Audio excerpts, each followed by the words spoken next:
بسم اللہ الرحمن الرحیم، شروع اللہ پاک کے نام سے جو نہایت مہربان اور رحم والا ہے۔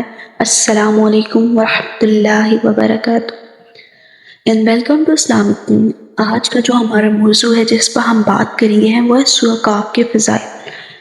چلتے ہیں موضوع کی طرف۔ رسول اللہ صلی اللہ علیہ وآلہ وسلم نے ارشاد فرمایا، جو شخص جمعے کے دن سورہ کہف کی تلاوت کرتا ہے تو جس جگہ وہ سورہ کہف کی تلاوت کرتا ہے وہاں سے لے کر مکہ مکرمہ تک کا فاصلہ نور سے منور ہو جاتا ہے۔ بے شک ایک جمعے سے لے کے دوسرے جمعے تک اس کی کیا فضیلت ہے۔ رسول اللہ صلی اللہ علیہ وسلم نے ارشاد فرمایا، جو شخص جمعے کے دن سورہ کہف کی تلاوت کرتا ہے تو اس کے لیے دوسرے جمعے تک نور جگمگاتا رہتا ہے۔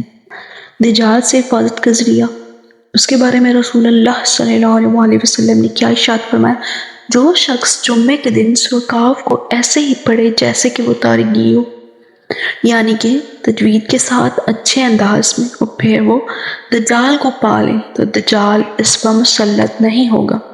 ابتدائی آیات یاد کرنے کی فضیلت۔ رسول اللہ صلی اللہ علیہ وسلم نے ارشاد فرمایا، جو شخص سورہ کہف کی 10 آیات یاد کرے گا وہ دجال کے فتنے سے بچا لیجیے گا۔ بے شک یہ تھا آج کا ہمارا موضوع۔ ملتے ہیں ایک نئی ویڈیو کے ساتھ۔